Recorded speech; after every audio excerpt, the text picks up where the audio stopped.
Hi guys, কি খবৰ আপোনালোকৰ? আশা কৰিছোঁ সকলোৰে ভাল। মোৰ নতুন ভিডিঅ' এটালৈ আপোনালোক সকলোকে পুনৰ স্বাগতম জনাইছোঁ।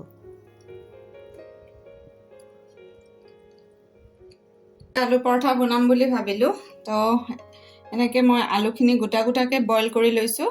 বইল কৰি লৈ এতিয়া মই চুৰিৰে অলপ সৰু সৰু কৰি কাটি ল'ম। তেতিয়া কাটি ল'লোঁ। কাটি লৈ এতিয়া মই হাতেৰে অকণমান পিটিকি ল'ম। তাৰপিছত ইয়াত আধা পিটিকা হৈ গ'ল। এতিয়া মই ইয়াত দি দিম সৰু সৰুকৈ কাটি থোৱা ইয়াত পিঁয়াজ। মই একদম মিহিকৈ কাটি থৈছিলোঁ এই পিঁয়াজখিনি। এইখিনি ইয়াত দি দিছোঁ পিঁয়াজ। এইফালে মই দিম এয়া মান ধনিয়া, আমাৰ ঘৰৰে মান ধনিয়া আছিলে, মান ধনিয়াটো উঠাই আনিছিলোঁ, মান ধনিয়া দি দিলোঁ। তাৰপিছত মই দি দিম নিমখ। নিমখটো আন্দাজ অনুসৰি আপোনালোকে নিজে দি ল'ব, সোৱাদ অনুসৰি নিমখ দি দিব। তাৰপিছত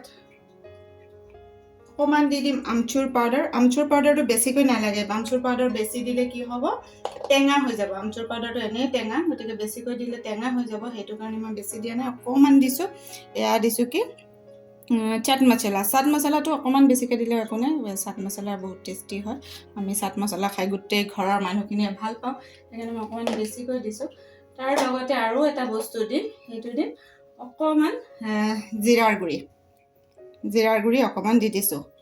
তাৰ লগতে দিছোঁ মই যিহেতু কেঁচা জলকীয়া নাই দিয়া, কেঁচা জলকীয়া দিলে মুখত লাগি যায় জলকীয়াৰ টুকুৰাকেইটা, সেইটো কাৰণে মই ৰেড চিলি পাউডাৰ দি দিম অকণমান। বহুত বেছি নিদিওঁ, বহুত বেছি দিলে বেছি জ্বলা হৈ যাব পাৰে, সেইকাৰণে মই অলপমান দি দিছোঁ। আমচুৰ পাউডাৰ ধুনীয়াকৈ হৈ গৈছে এইখিনি। এতিয়া মই ইয়াক কিছু সময় এনেকৈ থৈ দিম। অকণ সৰহকৈ লৈ ল'ম।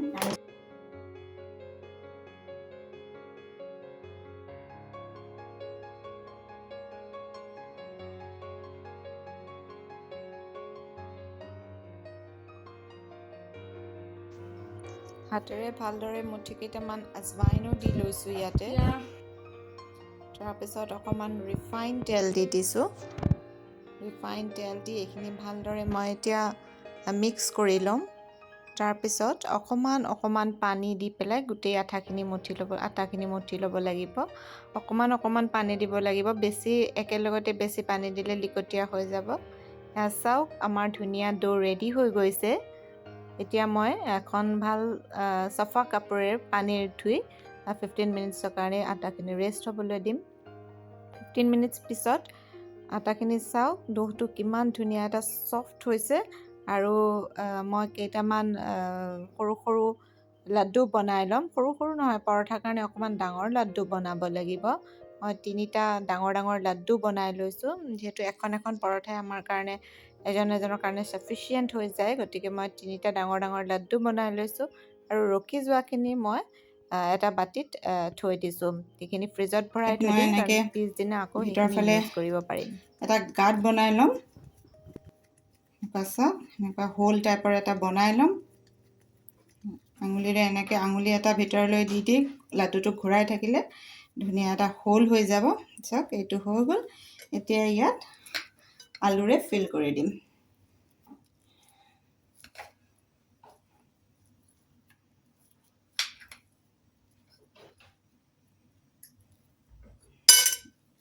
ফিল কৰি দিলোঁ।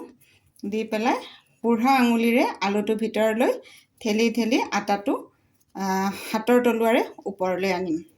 চাওক, ধুনীয়াকৈ আলুটো ভিতৰলৈ সোমাই গৈছে আৰু আটাখিনি ওপৰলৈ উঠি আহিছে। এতিয়া মুখনিখন বন্ধ কৰি দিম। চাওক, বন্ধ হৈ গ'ল।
চোৱাৰ বাবে ধন্যবাদ।